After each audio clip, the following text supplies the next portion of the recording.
नमस्कार. माझं नाव वेदा प्रद्युम्न आठले. डॉक्टर प्रद्युम्न म्हणजेच रावसाहेब सुमंत आठले यांची धर्मपत्नी, पूर्वाश्रमीचे सुमंत वासुदेव आठले यांची व कैलासवासी सौभाग्यवती विद्या आठले यांची सून या नात्याने माझे काही अनुभव जे मी या घरात आल्यापासून किंवा आधी समर्थवाडीचे स्वामी भक्त म्हणून जे काही बघत आले आहे, तर त्याविषयी मला बोलायची संधी दिल्याबद्दल सर्वप्रथम धन्यवाद. ॲक्च्युली ह्याची सुरुवात म्हणजे पदयात्रेविषयी माझं हे सुरुवात असं झाली की जेव्हा आम्ही बोलायचो दोघं, तेव्हा आम्हाला असं लक्षात आलं की पदयात्रा हा एक असा विषय आहे जो आपल्याकडे सुरुवात झालाय, जो आपल्याकडनं आपण विविध पद्धतीने एका शिस्तबद्ध रीतीत आणलेला आहे आणि एवढी शिस्तबद्ध की जिथे सगळीजण दिलेल्या नियमात चालतायत, दिलेले नियम पाळून पूर्ण पदयात्रा 15 दिवस पूर्ण करतायत. तर हे लोकांसमोर आलं पाहिजे म्हणून सगळ्यात पहिले आपण एक ब्लॉग तयार केलेला पदयात्रेचा, ज्याच्यात स्वामी सखांच्या म्हणजेच आत्ताचे आपले स्वामीजी ब्रह्मवदूत स्वामी यांच्या पदयात्रांविषयीचा सगळा लेखाजोखा होता.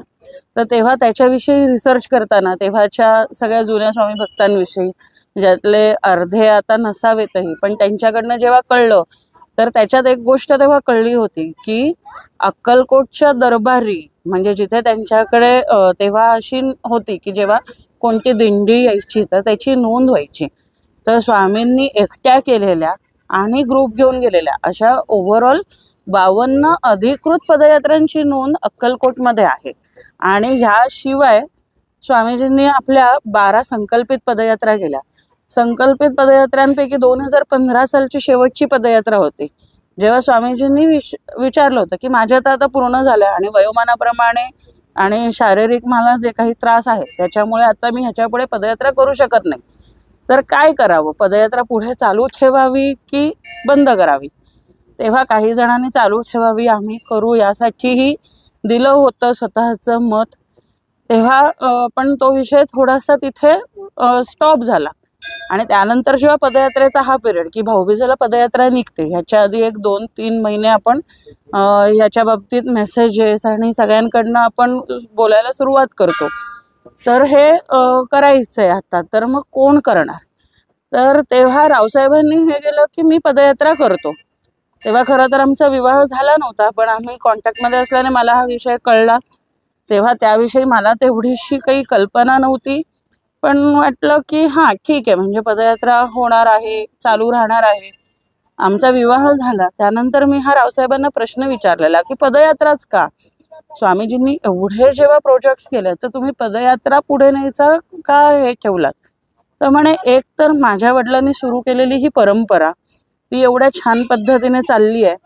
आणि म्हणे जेव्हा ह्याचं डिस्कशन घरी झालं तेव्हा म्हणे आई म्हणाली की प्रद्युम्न, जेव्हा कठीण कार्य करतोस तेव्हा आपल्याला मिळणारी वाट ही चांगली असते, सुखकर असते, समाधानकारक असते आणि ती कायमस्वरूपी राहणारी असते. मला ते इतकं पटलं. मग म्हटलं ठीक आहे, आपण पदयात्रा ह्या विषयावर फोकस करूया. आता पदयात्रा ही पदयात्रा संपल्यापासून पुढच्या पदयात्रेचं प्लॅनिंग सुरू होतं. ह्या प्लॅनिंगमध्ये ह्या सगळ्यांसोबत काम करतानाही खूप छान वाटतं, खूप वेगवेगळे अनुभव येतात. आता जसे की आपले नियम आहेत की एक पैसाही न घेणं, मोबाईल हातात न घेणं, आपलं सामान आपल्याकडे ठेवणं, कोणाकडे काही नाही मागणं. पण ह्याच्यात मी एवढ्या वर्षात जे पाहिलंय की एकाही पदयात्रेला कोणत्याही प्रकारचा थोडासुद्धा त्रास होत नाही. पैसे सोबत नसतानाही त्यांना कसलीही कमी भासत नाही. जी बडदास्त स्वतःच्या घरी ठेवली जाते तेवढी ती माऊली आपली बडदास्त तिथे जाईपर्यंत ठेवते. ह्या सगळ्यात 1 वर्ष असं आलं की जेव्हा रावसाहेब इथे नव्हते आणि स्वतः स्वामीजींनाही वाडीत अयुतचंडीचं सगळं सुरू असल्याने शक्य नव्हतं. तर त्या वर्षी पदयात्रा कोणी करायची, कोणी घेऊन जायचं हा विषय आला.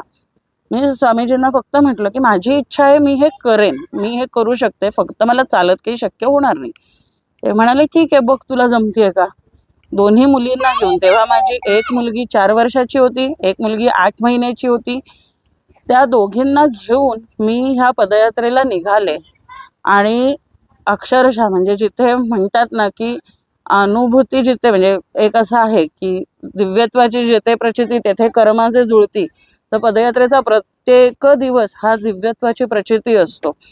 प्रत्येक मिळणारा दाता, प्रत्येक मिळणारी व्यक्ती ही तुमच्यासाठी महाराजांनी पाठवलेली असते। तुम्हाला तुमच्या गरजेच्या वेळेला बरोबर ती व्यक्ती जेव्हा उभी राहते तेव्हा महाराज तुमच्या सोबत पदयात्रेत आहेत याची प्रचिती मिळत जाते। त्यामुळे खरंच पदयात्रा हा आयुष्यातला एक असा अनुभव आहे जो प्रत्येकाने घ्यावा, ज्याच्यात चालावं, चालणं शक्य नसेल तर गाडीतनं यावं, पण सगळे नियम पाळून ही करावी।